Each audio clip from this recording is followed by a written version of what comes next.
Thank you, sir. I'm very happy to please you. Good job. Okay. Keep it up.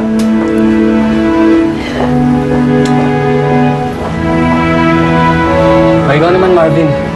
Ba't di mo talarang yan si Jasmine, ha? Pero sir... Ang tamad-tamad mo! Yung store natin, di mo nila kagabi. Sir, Ano, magsalta ka? Bali sir... Go ahead! Explain yourself! Sir, kaya ka po hindi nasara yung store. Kasi po yung... Tama na! Dami mo sinasabi! Go back to work! Yung manigin, balikan mo! Mannequin? Oo! Go back to work, sabi ko! Okay, sir.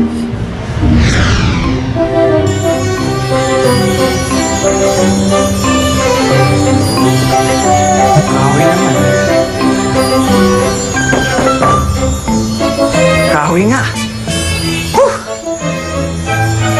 Naglalaroan na ako ng isip ko. Akala ko, naging tao ka na eh.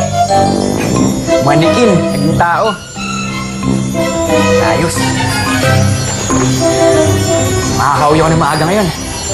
See you tomorrow! Bye! Bye, din!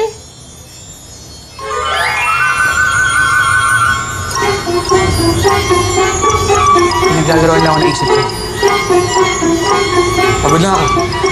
Hindi pwede maging tao ang isang mannequin. Hindi ito totoo.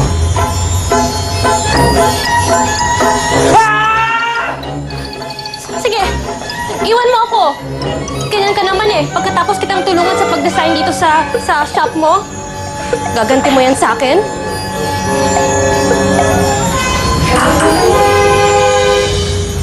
Ikaw yung tumulong sa akin? Eh, sino pa nga ba? Ay. Oh, salamat. Nakaupo ako. Alam mo, kung hindi naman ako naawa sa'yo, hindi naman kita tutulungan eh. Teka nga. Hindi ba nanaginip lang ako? Gusto mo bang malaman kung panaginip lang to? May paraan mo. Aray! Aray! Tama na. Masakit, di ba? Kumaganti lang ako. Totoo nga. Anong pangalan mo? Ako si Mandy. Mandy. Salamat ah. Sorry sa pagkatok ko sa ulo mo. Sorry ka dyan. Hayaan mo, babawi na lang ako sa'yo. Maaga pa naman, di ba? Gusto mo magpasyal tayo?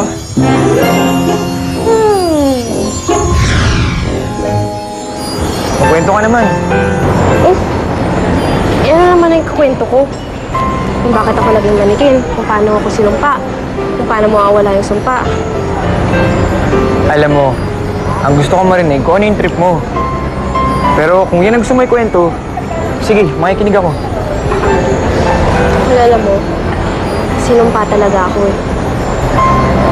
Kasi alam mo, dati, sama-sama ng ugali ko.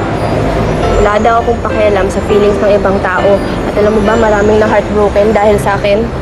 Ayun, isa na dun yung nagsumpa sa akin. Para daw akong manikin na walang emosyon. Parang hindi naman ako niniwala sa kwento mo. Eh, ang bait-bait mo kaya. Tinulungan mo ka ako eh, kahit na hindi mo kailangan. Na-appreciate ko talaga yan. Mamasyal at makipagkwentuhan. Ha? Ano ba tinatanong mo kung ano ang trip ko? Ito kaya ang trip ko. Ang mamasyal at makipagkwentuhan. Ako naman, ito ang pangarap ko. Ito ang pangarap mo? Pangarap ko, nadalhin si Jasmine dito. Alam ko na pag nakilala niya ako ng lubusan, magugustuhan niya rin ako. Siya ang perfect para sa akin. Si Jasmine? Perfect sa'yo? Parang hindi naman. Mandy, ang sarap mong kausap. Tuwing kailan ka ba nagiging tao? Oh, bakit? Ipit! Bakit? Ipit! Ayoko sa ipit! Takot ka sa ibis? ipit! Naku! Oh, anong gagawin ko? Dali! Kasi tuwing na-nervous at natatakot ako, bumabalik ako sa pagiging manikin ako. Uy, balik mo na ako sa butik. Yung mga galawin pa ako! Tawakin na kita. Ipis na yan eh!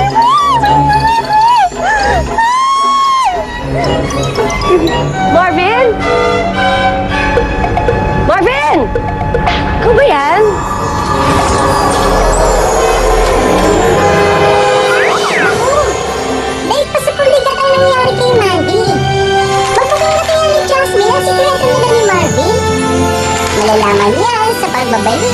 Kaya,